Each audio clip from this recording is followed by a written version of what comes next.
School department की ओर से आयोजित इस 3 दिवसीय कर्मशाला की औपचारिक इनागुरल प्रोग्राम में यहाँ मंच पे उपस्थित डिपार्टमेंट के सचिव आदरणीय संजय कुमार जी, एनसीईआरटी के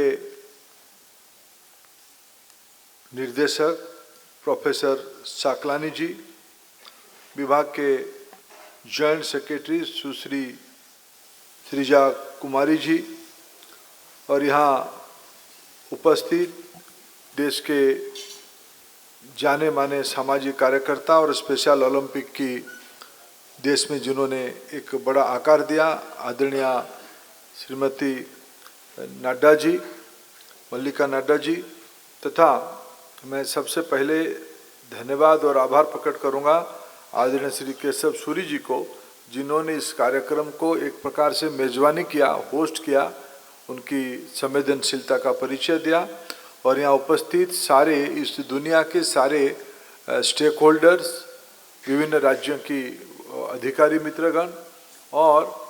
हमारे भारत सरकार की विभिन्न आयामों की शिक्षा के अधिकारी मित्रगण,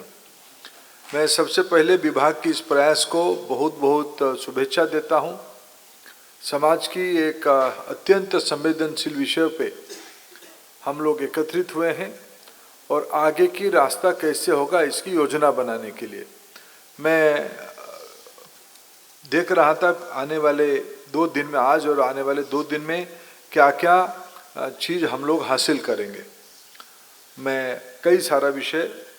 राष्ट्रीय शिक्षा नीति की प्रायोरिटीज, वर्तमान की स्थिति और हमें क्या करना चाहिए, एक हम सब अपने अपने वर्टिकल में, अपने अपने कोहोर्ट में कुछ ना कुछ कर रहा है। टेक्नोलॉजी की दुनिया में, आउटरीच की दुनिया में, एक्टिविटीज़ की दुनिया में हम कुछ ना कुछ कर ही रहे हैं। राज्यों में भी बहुत अच्छे प्रयास हो रहा है, क्योंकि ये ऐसे विषय है किसी की उसमें असहमति नहीं है, रास्ता निकलनी चाहिए, वे फॉरवर्ड होनी चाहिए, उसमें किसी की असहमति नहीं है। लेकिन ये इतना चैलेंजिंग है, इतना चुनौती भरा है, इसको अगर एक स्ट्रक्चर तरीके से, सिस्टमेटिक तरीके से एड्रेस नहीं किया जाएगा, ये सिर्फ हम कुछ करते रहेंगे, उपलब्धि उस हिसाब से नहीं होगी। मित्रों, मैं आपको एक स्वीकारोक्ति करना चाहता हूँ, आपके सामने कैंडिड कॉन्फेशन करना चाहता हूँ। मैं जब 2021 में शिक्षा विभाग की दायित्व में आया, संसद में मेरा जो पहला प्रश्न मेरे सामने था, सदस्य प्रश्न पूछते हैं,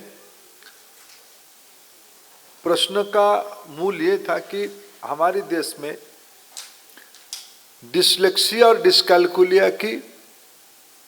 कितने विद्यार्थी हैं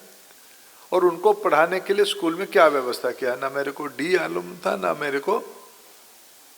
डिस्कैल्कुलिया मालूम था, डिस्लेक्सिया ना मालूम था, डिस्कैल्कुलिया मालूम था। मैं खुद को एक विद्यार्थी के रूप में उन दिनों के अधिकारी मित्रों से खुद प्रशिक्षण लिया। थोड़ा बहुत स्पष्टता थी दिव्यांग समाज के बारे में, दिव्यांग की दुनिया के बारे में, और जब 2015 में माननीय प्रधानमंत्री जी ने उसको एक नई ऊंचाई दिया, परंपरागत देश में 6 वर्गों से उसको 21 वर्ग में सामने लाया गया। उसमें उसकी कैनवास बड़ी होगी, उसकी व्याप्ति होगी, उसकी व्यापकता आ गई।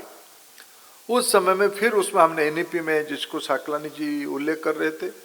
कि एनईपी ने स्पेसिफिक रूप में दिव्यांग जनों के लिए, बच्चों के लिए शिक्षा, समता युक्त शिक्षा, एक्सेसिबल शिक्षा, एक न्यायोचित समाज के लिए, जस्ट सोसाइटी बनाने के लिए उल्लेख किया गया है। तब ये हमारी दायित्व और मजबूत हो जाती है और हमारी दायित्व और बोझिला भी हो जाती है और हमारा दायित्व बड़ा चुनौती वाला हो जाती है। जदि आपंक आम भिडी भल लगा तेब आम चैनल को लाइक, शेयर और सब्सक्राइब करने को जमा भी भूलु नहीं।